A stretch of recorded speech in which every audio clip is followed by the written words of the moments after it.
আমার সম্মানিত মা বোন যারা আছেন তাদের প্রতি আমি আপনাদের পায়ে ধরে আমি একটা রিকোয়েস্ট করে যাই।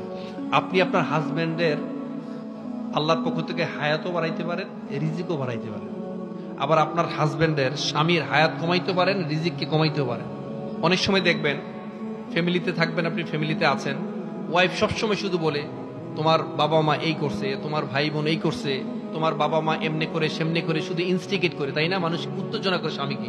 স্বামী সারাদিন চাপের মধ্যে থাকে, সে যখন বাসায় আসে সে জানে তার বাবা মা ভালো, এরপরে বউকে খুশি করার জন্য একদিন, 2 দিন, 4 দিন, 1 বছর, 2 বছর পর সে বাধ্য হয় বাবা মার সাথে খারাপ বিহেভ করতে, তাই না? আমি ভুল বললাম?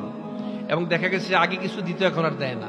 এই যে কাজটা করলেন না আমার সম্মানিত মা এবং বোনেরা, এতে করে আপনার হাজবেন্ডের রিজিক কমবে, হায়াত কমবে। তো আপনার হাজবেন্ডের রিজিক আর হায়াত যদি কমে, আলটিমেটলি লুজার হয় কি বলেন? আপনি আপনার ছেলেমেয়েরাই তো লুজার হবেন।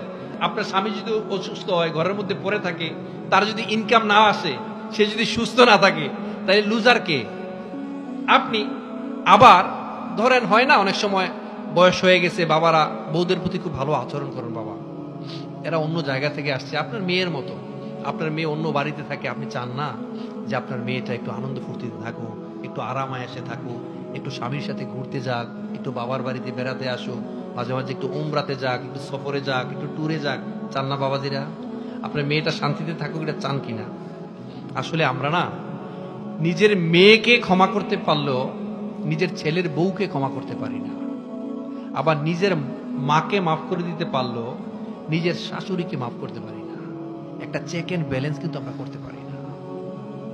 তো মেয়েরা যারা দূর থেকে আসছে, ভিন্ন বাড়ির একটা মানুষ, আমরা যে এত বয়স হয়েছে আমাদের, একটু তো মোটামুটি ম্যাচিউর হয়েছি, এখনো তো অনেক কিছু আমরা সামাজিক অনেক কালচার ঠিক মতো করতে পারি না, ফ্যামিলিতে অনেক কিছু মেনটেন করতে পারি না। ছোট্ট একটা মেয়ে 15-16 বছর 20 বছরে বিয়ে করে আসে, সে কিছুই বোঝে না, তার শরীরের হাড়গুলা পর্যন্ত এখন পর্যন্ত শক্ত হয় নাই।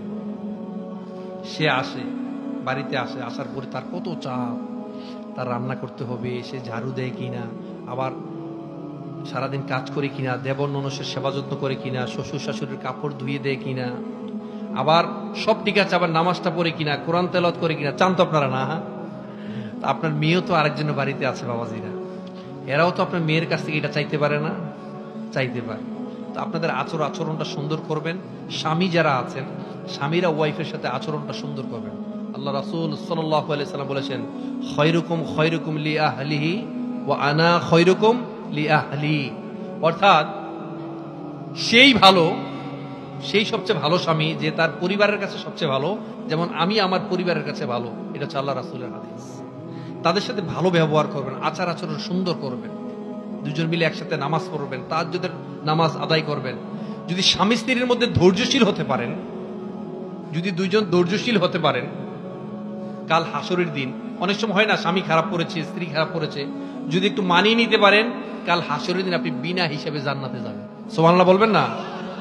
তো স্ত্রীদের প্রতি ভালো আচরণ করবেন, আপনার ছেলের বউর প্রতি ভালো আচরণ করবেন। পারবেন তো বাবাজিরা?